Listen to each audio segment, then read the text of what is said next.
علیکم ورحمۃ اللہ وبرکاتہ۔ بسم اللہ الرحمن الرحیم۔ قرآن حکیم کے 19ویں پارے کی تفسیر کا خلاصہ پیش کیا جا رہا ہے۔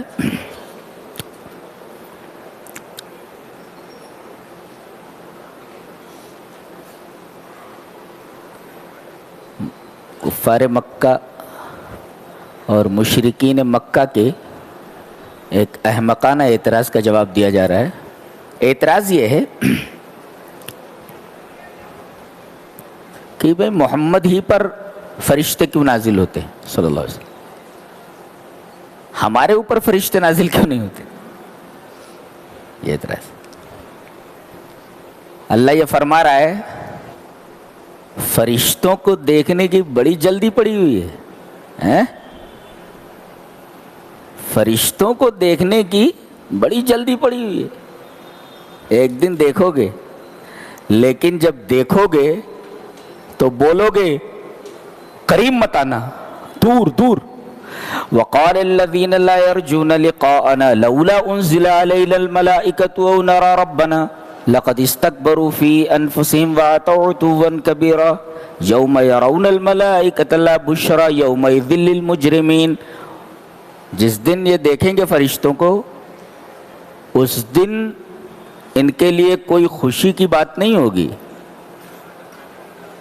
اور کہیں گے دور دور، ہجر محجورہ۔ یہ عربوں کا ایک محاورہ ہے، جب وہ کسی خوفناک چیز کو دیکھتے ہیں، یہ آ رہی ہے، کہتے ہیں ہجر محجورہ، ہجر محجورہ، میرے قریب مت آنا۔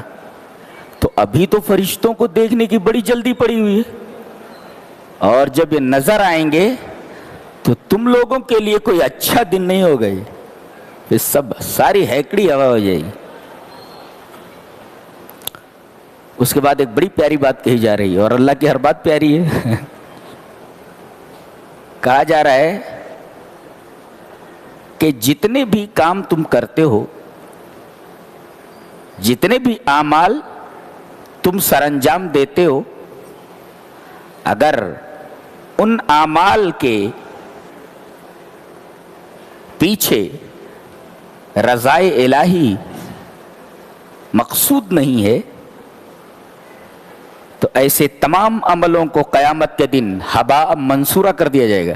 ہباء منصورہ کہتے ہیں، ہبا کہتے ہیں ڈسٹ، اور منصورہ مطلب اسکیٹرڈ۔ تو ہم ان تمام عملوں کو جو خالص اللہ کی رضا کے لیے نہ کیے گئے ہوں گے، تو ہم ان تمام عملوں کو اڑتی ہوئی گرد بنا دیں گے، اڑتی ہوئی دھول بنا دیں گے۔ جس طرح اڑتی ہوئی دھول کی کوئی اہمیت نہیں ہوتی، کوئی وزن نہیں ہوتا۔ وزندار چیز کیا ہوتی ہے؟ نیچے جاتی ہے نا، ایسے کہ وزنی چیز کو چھوڑ دو تو نیچے چلی جاتی ہے، اور ہلکی چیز ہوتی ہے تو اوپر چلی جاتی۔ اس کا مطلب تمہارے وہ اعمال جو تم نے خالص رضائے الہی کے لیے نہیں کیے ہوں گے، تو ان اعمال کا کوئی وزن نہیں ہوگا، وہ تو اڑتی ہوئی ڈسٹ، اڑتے ہوئے غبار کی طرح ہو جائے گی، جو بہت ہلکی ہوگی۔ ان اعمال میں وزن نہ ہونے کو ہباء منصورہ کہہ کر کے ان کا خفیف ہونا اور ان کا ہلکا ہونا واضح کیا گیا۔ تو جو بھی کام کریں مقصد رضا الہی ہو۔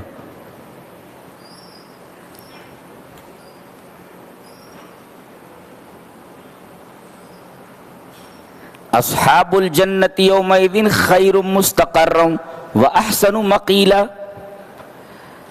اللہ تبارک تعالیٰ فرما رہا ہے کہ ٹھہرنے کی، رہنے کی اصل جگہ تو جنت ہے۔ کہاں رہ رہے ہو تم؟ وہ کوئی رہنے کی جگہ ہے، وہ جہاں ہر آن کوئی نہ کوئی خطرہ درپیش ہوتا ہے۔ عمر چلی جا رہی ہے، مال نہ ہاتھ سے نکل جائے، کوئی دشمن حملہ نہ کر دے، تو یہاں تو ہر آن کوئی نہ کوئی خطرہ تمہیں لاحق ہے۔ یہ جینا کوئی جینا ہے، اس کو جینا کہتے ہو؟ اصحاب الجنت یومئذ خیر مستقر، جنت یہ جنتیوں کے لیے سب سے بہترین ٹھکانہ ہے، خیر ہے، شاندار ہے۔ اس کے بعد ان لوگوں کے لیے وارننگ ہے، تنبیہ ہے، جو صرف موبائل لیے بیٹھے رہتے، موبائل لیے بیٹھے رہتے۔ یہ موبائل لے کر بیٹھنے والوں کا تذکرہ یہاں ہو رہا ہے۔ یہ قرآن ہر دور کے لیے ہے، یہ ایسی کتاب ہے۔ چلو پڑھتے دیکھتے۔ وَيَوْمَ يَعَضُّ الظَّالِمُ عَلَى يَدَيْهِ يَقُولُ يَا لَيْتَنِي اتَّخَذْتُ مَعَ الرَّسُولِ سَبِيلًا يَا وَيْلَتَى لَيْتَنِي لَمْ أَتَّخِذْ فُلَانًا خَلِيلًا۔ کیا بات ہے! اس دن ظالم اپنے ہاتھوں کو کاٹے گا۔ ایک ہوتا ہے نادم ہونا، پشیمہ ہونا، اور ایک ہوتا ہے اشد الندم۔ ایک ہوتا نادم ہونا اور ایک ہوتا اشد الندم، انتہائی پشیمہ ہو جانا، انتہائی نادم ہو جانا۔ اور انتہائی نادم ہونے والے انسان کی کیفیت یہ ہوتی ہے کہ وہ اپنے ہاتھوں کو کاٹنے لگتا ہے، اسے کاٹنے لگتا ہے۔ یہ اس کے ندامت کی انتہا ہے۔ اس دن ظالم اپنے ہاتھوں کو کاٹے گا، یقول بولے گا یا لیتنی اتخذت مع الرسول سبیلا، کاش کہ میں نے رسول کا طریقہ اختیار کیا ہوتا۔ یا ویلتا لیتنی لم اتخذ فلانا خلیلا، کاش میں نے فلاں کو جو برا ساتھی تھا اس کو دوست نہ بنایا ہوتا۔ تو یہاں قرین السوء یعنی جو برا ساتھی ہے، برے ساتھی کے ساتھ رہنے پر آدمی اس دن ندامت ظاہر کرے گا کہ کاش میں نے ایسے برے ساتھی کے ساتھ زندگی نہ گزاری ہوتی، وقت نہ گزارا ہوتا۔ یا ویلتا لیتنی لم اتخذ فلانا خلیلا، فلاں کو میں نے اپنا دوست نہ بنایا ہوتا۔ وہ دوست تو برا دوست تھا۔ موبائل سے دوستی کرو مگر فائدے کی حد تک، جس میں دین کا اور دنیا کا فائدہ ہو۔ اس کے علاوہ اگر اسے دوست بناتے ہو تو یہ برا دوست ہے، اور کل قیامت کے دن اس برے دوست کے ساتھ وقت گزارنے پر جو ندامت ہوگی، وہ ندامت اس طریقے کی ہوتی کہ کاش میں نے فلاں کو اپنا دوست نہ بنایا ہوتا۔ کیوں؟ وجہ لقد اضلنی عن الذکر بعد اذ جاءنی، اس نے تو مجھے اللہ کے ذکر سے گمراہ کر دیا تھا۔ اب بیٹھے موبائل لیے، ذکر کہاں ہے، نماز کہاں ہے، روزہ کہاں ہے، عبادات کہاں ہے؟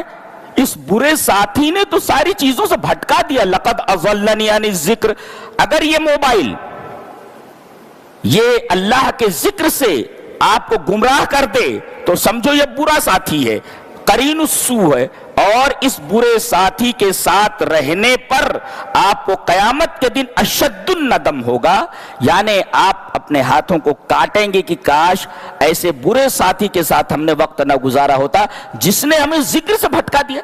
ذکر مانے اللہ کی یاد۔ اب ذکر کے اندر تمام چیزیں آ گئی، نیکی سے روک دینے والی چیز، گھنٹوں گھسے رہتے ہیں اس میں، گھنٹوں گھسے رہتے ہیں۔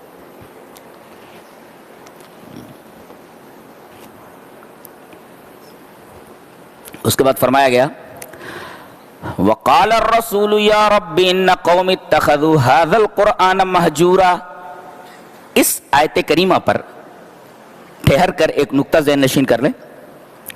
پورے قرآن حکیم میں کہیں بھی اللہ کے رسول نے رب کے اوپر یا حرف ندا داخل کر کے یا رب نہیں کہا ہے، صرف یہی ایک جگہ جی، ہر جگہ رب بھی، یا کہیں نہیں ہے رب کے ساتھ۔ اب جب آدمی بولتا ہے یا ربی، ایک ہوتا ربی، ایک ہوتا یا ربی، اس کا مطلب کچھ بڑی بات کہنا چاہ رہا ہے، تبھی تو یا حرف ندا لا رہا ہے جس کے لانے کی ضرورت نہیں ہے۔ رسول کیا کہیں گے؟ یا ربی، اے میرے رب۔ میری قوم نے اس قرآن کو مہجور بنا دیا تھا. لوگ کہتے ہیں قرآن کو چھوڑ دیا تھا. قرآن کو چھوڑ دیا تھا یہ مطلب نہیں اس کا. قرآن کو مہجور بنا دیا تھا. مہجور یہ اس میں مفعول ہے. جیسے ریلوے اسٹیشنز پر آپ نے دیکھا ہوگا کہ سگنلز وغیرہ کے لیے گاڑیوں کے ایسے مکان بنا دیا جاتا ہے پلیٹ فارم پہ آگے, اور جب اس مکان کو جو پرانا ہو چکا ہوتا ہے اس کو خالی کر کے نئے مکان میں آ جاتے ہیں تو اس پر لکھ دیا جاتا ہے ابینڈنڈ, یعنی وہ مکان تو اسٹیشن پر موجود ہے مگر اس میں کام نہیں ہو رہا ہے, اس سے کام نہیں لیا جا رہا. اس کو کہتے ہیں مہجور, ابینڈنڈ. تو قرآن تو ہمارے پاس ہے لیکن اس سے کوئی فائدہ نہیں اٹھا رہا ہے نا. تو قرآن ہے ہمارے پاس مگر اس سے فائدہ نہ اٹھانا اسٹیشن پر موجود اس مکان کی طرح ہے جس کے اوپر ابینڈنڈ لکھ دیا گیا ہے کہ بھائی مکان تو ہے مگر اس سے کوئی کام نہیں لیا جا رہا ہے. تو آج ہر مسلمان کے گھر میں قرآن ہے مگر اس سے فائدہ کہاں اٹھایا جا رہا ہے؟ کون اس کی تلاوت کے لیے وقت نکال رہا ہے؟ کون اس کو سمجھنے کے لیے وقت صرف کر رہا ہے؟ امام ابن تیمیہ رحمۃ اللہ علیہ نے اس آیت کریمہ پر تبصرہ کرتے ہوئے جملہ ارشاد فرمایا ہے. فرمایا من حجر القرآن فہو من اعداء الرسل, جو آدمی قرآن کو چھوڑ دے وہ رسول اللہ صلی اللہ علیہ وسلم کے دشمنوں میں سے ایک دشمن ہے. اللہ اکبر. من حجر القرآن فہو من اعداء الرسل, جو قرآن کو چھوڑ دے وہ رسول اللہ صلی اللہ علیہ وسلم کا دشمن ہے. وہ کتنی بڑی بات ہے, دشمن ہے رسول کا وہ. اب اس پر کہہ رہے ہیں فلاں جگہ مسلمانوں کو مارا جا رہا ہے, فلاں جگہ کاٹا جا رہا ہے, فلاں جگہ پریشان کیا جا رہا ہے. یہ کیا ہو رہا ہے؟ یہ کیا ہے؟ یہ رسول کے دشمنوں کے ساتھ کیا سلوک کیا جانا چاہیے؟ کیا ہو رہا ہے؟ قرآن کو چھوڑنے کے کئی مطلب ہیں. آدمی ایمان چھوڑ دے, آدمی پڑھنا چھوڑ دے, آدمی اس کو سمجھنا چھوڑ دے, اور آدمی اس کو پہچانا چھوڑ دے. ایک تو قرآن پر ایمان لائیے, دوسرے آپ اس کی تلاوت کیجئے, تیسرے آپ اس کو سمجھیے, اور چوتھے دوسروں تک اس کو پہنچائیے. یہ قرآن کے حقوق ہیں. اگر ان میں سے ایک چیز بھی نہیں کر رہے ہیں تو سمجھو آپ نے قرآن کو چھوڑ دیا ہے جی. اور ایک نقطہ اور بھی ہے, یہ نہیں کہا کہ میری قوم نے قرآن کو مہجور کر دیا ہے, بلکہ کہا ھذا القرآن. یہ ھذا القرآن کہنے کی کیا ضرورت تھی؟ ھذا یہ قرآن, دس قرآن. کیوں ایسا کہہ دیتے تو قرآن کو چھوڑ دیا ہے. یہ قرآن اشارہ اس بات کی طرف ہے ان مثلہ, یعنی ان مثل القرآن لا یتخذ مہجورا. قرآن جیسی چیز یہ چھوڑے جانے کے لائق ہے. بل هو جدیر بالاقبال علیہ والانتفاع, بلکہ یہ ایسی چیز ہے کہ جس کو ہاتھوں ہاتھ لیا جائے اور اس سے فائدہ اٹھایا جائے. اللہ. لیکن عجیب بات ہے کہ ایک انتہائی قیمتی چیز جو کائنات میں سب سے زیادہ قیمتی ہے وہ لوگوں کو پیش کی جا رہی ہے, مگر لوگ ہیں کہ اس قیمتی چیز کو لینے کے لیے تیار نہیں. یہ کمال کی بات ہے. کوئی قیمتی چیز آدمی کو دی جائے اور آدمی اس کی طرف توجہ نہ کرے تو یہ کتنی حیرت کی بات ہے. اور کائنات کی سب سے قیمتی چیز دی جا رہی ہے. اس وجہ سے کہا کہ یہ قرآن, کہتے نہیں بھئی گلاس چھوڑے جانے کے لائق ہے, کہا کہ یہ گلاس چھوڑے جانے کے لائق. تو آپ سمجھ رہے ہیں, ایک عام بات کہی جائے کسی چیز کے بارے میں اور کہا جائے کہ یہ اشارہ کر کے کہا جائے, اس کا مطلب یہ چیز اس لائق ہے کہ چھوڑی جائے. وہ کہا گیا وقال الرسول یا ربی, یا ربی اس وجہ سے آپ نے کہا لشدت الہم لحق به, نبی کریم صلی اللہ علیہ وسلم کو جو غم لاحق ہے کہ آپ کی قوم کفار مکہ نے اس کو چھوڑ دیا, اس کو قبول کرنے سے انکار کر دیا. کوئی قیمتی چیز کسی کو دی جا رہی ہے اس کی طرف توجہ نہ کرے تو دینے والے کو ظاہر ہے تکلیف ہوگی، بہت زیادہ غم ہوگا. تو نبی کو اس بات کا غم تھا کہ اتنی قیمتی شے میں دے رہا ہوں اپنی قوم کو، اور یہ قوم ہے کہ اس کو لینے کے لیے تیار نہیں. تو لشدت الہم، غم کی شدت کی وجہ سے آپ نے فرمایا یا ربی، جبکہ پورے قرآن میں رب کے ساتھ کبھی بھی یا لگا کر کے نبی کریم صلی اللہ علیہ وسلم نے اپنے رب کو نہیں پکارا ہے. اور ایک مفسر نے ایک شاندار تفسیرہ کیا ہے کہ ابعاد الناس عن القرآن وسیلۃ من وسائل الضلال، لوگوں کو قرآن سے دور کرنا یہ گمراہی کے ریزنز میں سے ایک ریزن ہے، گمراہی کے وسیلوں میں سے ایک وسیلہ ہے، گمراہی کے ذرائع میں سے ایک ذریعہ ہے. اگر آدمی قرآن سے دور کر رہا ہے کسی کو تو سمجھو وہ گمراہی کا ایک ذریعہ، ایک ریزن فراہم کر رہا ہے، ایک وسیلہ فراہم کر رہا ہے. کتنے لوگ ہیں جو آج لوگوں کو قرآن سے دور کر رہے ہیں، قرآن سے دور کر رہے ہیں لوگوں. بیان نہ کرنا بھی قرآن کو، یہ بھی قرآن سے دور کرنے کا ایک وسیلہ ہے. کتنی عجیب بات ہے. یہ قرآن کا مہینہ ہے، شہر رمضان الذی انزل فیہ القرآن، لیکن کسی کو کچھ پڑی نہیں ہے کہ لاؤ کم سے کم اس مہینے میں تھوڑا بہت جو کچھ ہو سکے قرآن حکیم کی عظمت اور قرآن حکیم کیا ہے لوگوں کے سامنے بیان کرنے. توفیق نہیں ہو رہی ہے، توفیق نہیں ہو رہی کسی کو.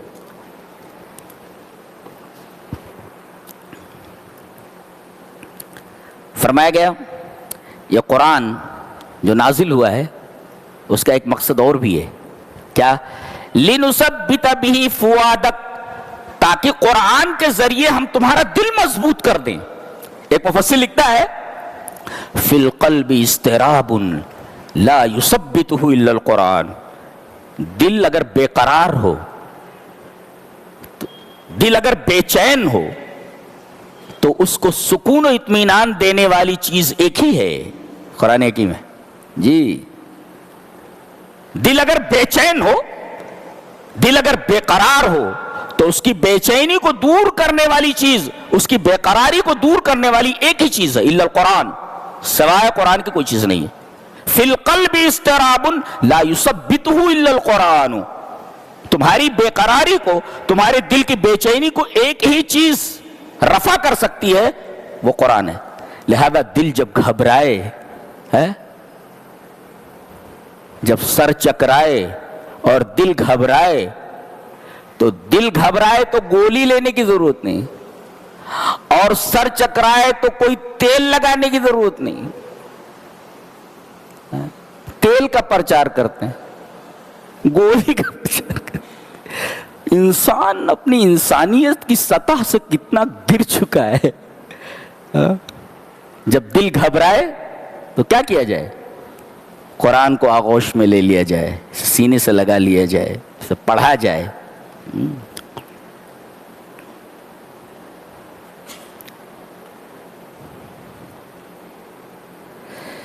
ایک بڑی شاندار بات کہی جا رہی ہے، بھروسہ کس کے اوپر کرنا چاہیے؟ فرمایا کہ زندہ کے اوپر. بولے زندہ تو سبھی ہیں. آگے فرمایا گیا وَتَوَكَّلْ عَلَى الْحَيِّ الَّذِي لَا يَمُوتُ، زندہ تو بہت سارے لوگ ہیں، تو اس زندہ کے اوپر بھروسہ کرو جس کو موت نہیں آتی ہے. اچھا، تو تم مر جاؤ گے نا تو اپنے اوپر بھروسہ مت کرو. بابا ہیں مر جانے والے ہیں، ان پر بھروسہ مت کرو. اور جو مر کر قبر میں چلے گئے وہ زندہ نہیں ہے، لہذا ان کے اوپر بھی بھروسہ مت کرو. بھروسہ کس کے اوپر؟ وَتَوَكَّلْ عَلَى الْحَيِّ الَّذِي لَا يَمُوتُ، اس ہستی کے اوپر بھروسہ کرو جو زندہ ہے. اب زندہ کہنے بہت سارے لوگ ہیں، کہے نہیں، اس زندہ کے اوپر بھروسہ نہیں کرنا، اس زندہ کے اوپر بھروسہ کرنا ہے لا یموت، جس کو موت نہیں آتی ہے. ہم نے بھروسہ کس کے اوپر کر لیا ہے؟ اپنے اوپر اور ان زندوں کے اوپر جو زندہ لوگ ایک دن موت سے ہمکنار ہونے والے ہیں، موت سے دو چار ہونے والے ہیں.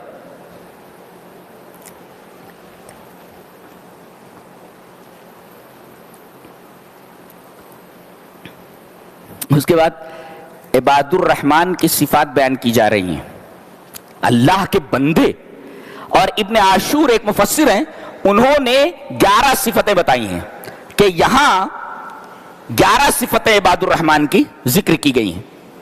کس نے لکھا ہے؟ بہت بڑا مفسر ہے ابن عاشور. ان کی تفسیر کا نام ہے التحریر والتنویر، اور میرے مطالبے رہتی ہے، وہ پڑھتا ہوں اس کو، بہترین زبان عربی ان کی. تو وہ کہہ رہے ہیں کہ پہلی صفت بیان کی جا رہی ہے عباد الرحمن کی. اب دیکھو، پہلے عبد ذہن میں رہے، عبدیت، اللہ تبارک و تعالیٰ کی غلامی. وعباد الرحمن الذین یمشون علی الارض ہونا. عباد الرحمن کون؟ اللہ کے بندے کون؟ پہلی صفت یمشون علی الارض ہونا، وہ چلتے ہیں زمین پر کیسے؟ ہونن، اے مشیت یمشون علی الارض مشیت المتواضع، یعنی وہ زمین پر چلتے ہیں بڑے منکسر المزاجی کے ساتھ، بہت تواضع کے ساتھ. یہ عباد الرحمن کی پہلی صفت کیوں بیان ہوئی؟ اور عبدیت کے ساتھ چال کا ذکر کیوں کیا گیا؟ لکھتے ہیں اس لیے کہ ان کی عبدیت ان کی چال سے ظاہر ہے، پتہ چل جاتا ہے کہ یہ اللہ کے بندے آ رہے ہیں، یہ عباد الرحمن ان کی پہچان ہے. اللہ بتایا جائے، یعنی آدمی کا جو اندروں ہوتا ہے نا، آدمی کا مزاج اس کی چال سے ظاہر ہو جاتا ہے. کسی نے لکھا ہے کہ المشیت لغت، چال ایک لینگویج ہے. ہاں، المشیت لغت، جی آپ کی چال ایک لینگویج ہے جو بولتی ہے. تو ظاہر ہے کہ عباد الرحمن چل رہے ہیں تو ان کی چال سے اس طرح عبدیت ظاہر ہو رہی ہے کہ اللہ کے بندے ہیں. دیکھ کر پتہ چل جاتا ہے ان کی چال سے کہ یہ عباد الرحمن آ رہے ہیں. تو آپ کی چال سے عبدیت ظاہر ہونی چاہیے، اور آپ کی چال متکبرانہ نہیں بلکہ متواضعانہ ہونی چاہیے. جی 3 باتیں کہی گئی، بہت پیاری ہے، بہت غور سے سنو. ایک تو یہ کسی لغو جگہ پر جاتے نہیں. لغو کا مطلب بتا چکا ہوں، ایسی جگہ جہاں جانے کا کوئی فائدہ نہ ہو، ایسی جگہ لغو ہے. تو یہ لغو جگہ پر جاتے نہیں. والذین لا یشہدون الزور، زور جھوٹی بات، لغو چیز ہے. تو ایک تو یہ عباد الرحمن کیا ہے؟ لغو جگہ پر جاتے نہیں. وَإِذَا مَرُّوا بِاللَّغْوِ، اور اتفاق سے ابھی کبھی ان کو لغو کے پاس سے گزرنا ہو تو کترا کر نکل جاتے ہیں، شریفانہ انداز میں گزر جاتے ہیں، اس طرف دیکھتے بھی نہیں ہیں. تو ایک تو یہ لغو جگہ پر، فضول جگہ پر